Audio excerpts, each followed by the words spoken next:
later today here in our area, as a matter of fact. A couple of officials from the U.S. Small Business Administration going to be here in Indiana County. SBA Office of Rural Affairs Director Daniel Nordberg and Mid-Atlantic Regional Administrator Steve Bolger making the tour and stopping in our area today. Going to be in the Blairsville area, first at the Villa, and then they're going to be at H&M Global Industries. And our conversation this morning with Dan Nordberg is brought to you by Marcus & Mack, a law firm representing injured people. Good morning. How are you? Hey, good morning, Todd. Great to be with you. Thanks for having me. I'm glad that you're with us here today. We've got a lot to talk about with the Small Business Administration and a program which came into being in response to the pandemic earlier this year. It's the Paycheck Protection Program, and this was one of the very earliest attempts to address some of the great labor issues having to do with the pandemic, and it's been really successful, hasn't it? You know, Todd, it really has been. I mean, and it stems back to a piece of legislation back in March called the CARES Act, which was really the legislative vehicle for the Paycheck Protection Program. That bill passed on March 30th.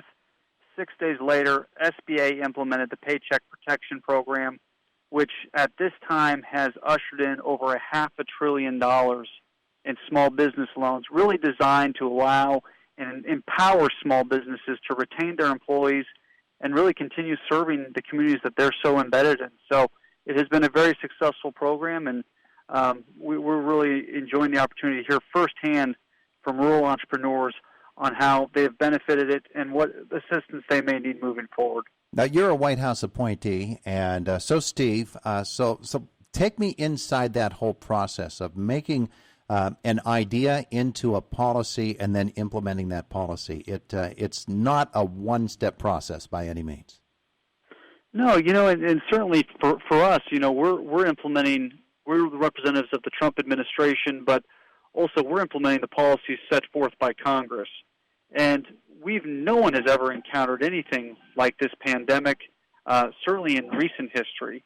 And so to see the policy take place in Congress, to see the administration work tandem with Congress to try and get this out there, and very quickly, I might add. I mean, we can't say that enough, how fast these resources came out to the general public. Mm-hmm. We're just a few months into this program, and over $500 billion in working capital has gone out to small businesses. So it was really a bipartisan effort, and one that we're very proud of, and yet we are continuing to work on, and we recognize there's still uncertainty moving forward.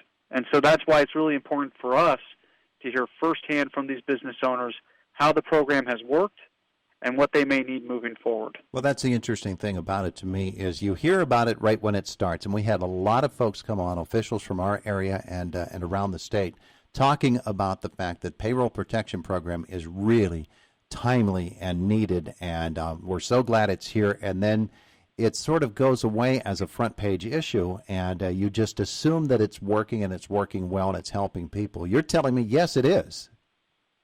Absolutely. I mean, I think you can walk down Main Street, go down Main Street, Blairsville, go down any Main Street in one of these communities and talk to the business owners and ask them, what was your experience with the Paycheck Protection Program? And the overwhelming majority will say, this really helped us get through a very difficult time.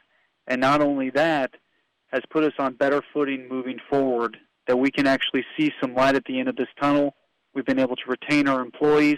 And as you know, Todd, especially in the rural areas, community is everything. Mm-hmm. It's very integral to every part of that culture. And so for these business owners, many of their employees are like family.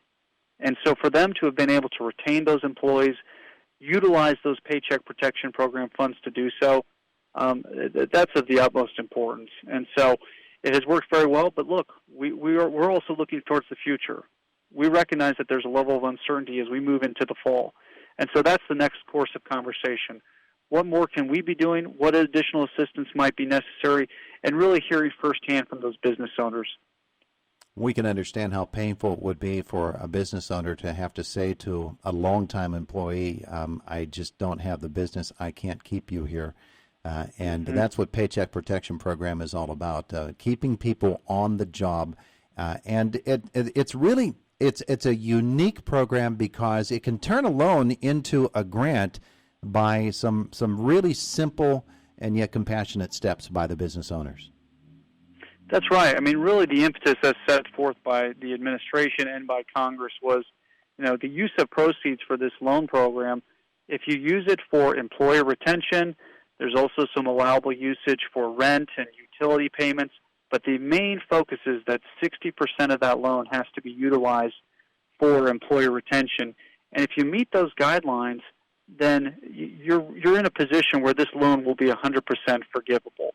In the event that you don't necessarily meet all the guidelines, it becomes a low-interest loan. But we are starting to receive forgiveness applications from small businesses, and I think at this point a very high percentage are in fact meeting all the criteria. Those loans are being forgiven, and really the program is working as it intended to. So that's encouraging. All right, so what are you telling people today when you stop first at the Villa and then later at H&M? I think what's important for myself and my colleague, Regional Administrator Steve Bolger, government does a great job dictating. We don't always do a good job listening. And so it's really important for us today to listen. We're going to talk to these business owners to hear firsthand their experience, to see what worked well with the PPP, what worked well with some of our other SBA programs and services, what can we do better moving forward. And certainly as conversations in D.C. continue to circle about maybe additional legislation, perhaps another round of Paycheck Protection Program or some other form of comparable loan program, we want to hear firsthand from the business owners, what would be helpful to you, how can we assist, and that's really the impetus for today's visits. And you'll be able to actually meet with small business owners. Now, is it going to be different at the Villa from the appearance that you make at H&M, since there's two entirely different types of businesses? It's going to be different because I'm definitely intending to have some pizza and some wings for sure. So that will be different than the other visits. But we're going to get a chance to meet with the owners. Jeff Marshall, he owns and operates the Villa Pub and Grill, so we're going to have the good fortune to meet with them. As well as Sandra and Jean-Pierre Habits at H&W Global Industry. And we're going to talk to them, and we're going to meet with the owners firsthand. We hope to meet with the staff, too, have a good conversation. And really, it's about us listening. It's about us listening, seeing what we can do to assist, and very, very excited to go to both locations and hear what they have to say. Yeah, it's really interesting to me. One of the things that you said earlier in the interview is you talked about the speed with which this all came together. And when that happens, there's the potential for real chaos, because not everything can be thought of and reacted to as quickly as one would like, or as efficiently as one would like. What has been some of the reaction that you're hearing from these folks that as you've done this tour? Yeah, I think, and as I discussed earlier, too, I think just to reemphasize that, the Paycheck Protection Program was part of the CARES Act. That passed on March 30th. Just 6 days later, SBA was issuing these PPP loans, and that was done in partnership with private lenders. They were the point of entry for that program. And so this Paycheck Protection Program, I don't think it's an overstatement to say it's probably one of this nation's most consequential economic recovery packages ever done, because of not only the speed in which it was done, but also just the amount of money and capital that was been able to get dispersed in a very timely manner. And that the only way that could happen was through a public-private partnership. So those private lenders who are the point of entry, those community banks, those farm credit institutions, everybody was working around the clock to serve those clients and make sure that those funds were dispersed in a timely manner. And I think the fact that, again, a public-private partnership, something that the government stood up very quickly, and the fact that here we are a few months later and over $500 billion in these loans have gone out to the American public and small business owners, it's really a pretty impressive feat. And to boot, it was done in tandem with the Trump administration as well as bipartisan leadership in Congress. So very encouraging on that front as well. Dan Nordberg is the director of the SBA Office of Rural Affairs. He and Mid-Atlantic Regional Administrator Steve Bolger will be in Blairsville today talking about the Paycheck Protection Program. So you said that, where do we go from here? And that's a whole part of what you're doing as a listener and as somebody who wants to hear what businesses are saying. So take us 4, 5, 6 months into the process from here. What happens next in terms of what SBA is able to do for the businesses that they are so concerned about? You bet. What happens next for us is it's kind of twofold. We're waiting to see what Congress does next. Certainly through a number of conversations with members of Congress and just the feedback that we're receiving at the agency level, that there is strong interest, bipartisan interest, in doing potentially another round of Paycheck Protection Program funding. Now, as to what those conditions would look like, some of the parameters, I can't say for certain because we'll have to just wait and see what they come up with. But I do think once the election's done, that's a very real possibility. In the meantime, for us at SBA, we're really focusing on what we can control. And so while we can no longer, the PPP program has in effect expired, we're now helping small businesses obtain forgiveness for those loans if in fact they met all the conditions. So we're working very diligent on that. We'll also laying the groundwork with other non-traditional SBA communities to make sure that they're aware of our programs and services and are aware of if, in fact, Congress does pass another round of PPP, discuss how that might work and make sure that they have their foot in the door so that they can be prepared and have their books in order to partake in some programs of that sort. So we're not letting our foot off the gas one bit. It's been a very busy few months. I anticipate it's going to be another busy few months, but a real privilege to serve America's small businesses. Small Business Administration's been around for a long time, doing a lot of good things. I'm sure a year ago you weren't thinking of this.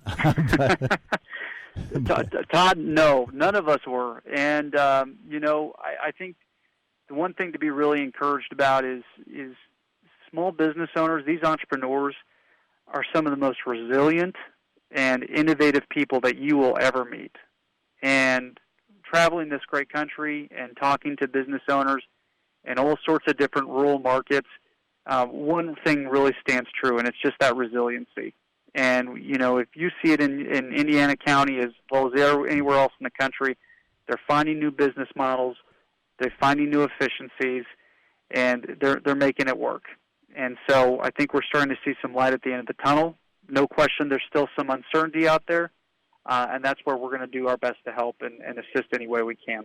He is based in Denver, Colorado, but he really had an urge for some pizza and wings from the Villa, and he's going to do it this afternoon. Dan, thanks so much for being with us today. Todd, my pleasure. Thanks so much for what you do, and appreciate the opportunity to be on your program. Have a great day. Thank you, sir. It is the voice of Indiana County, WCCS 101.1 FM and AM 1160. AM 1160. AM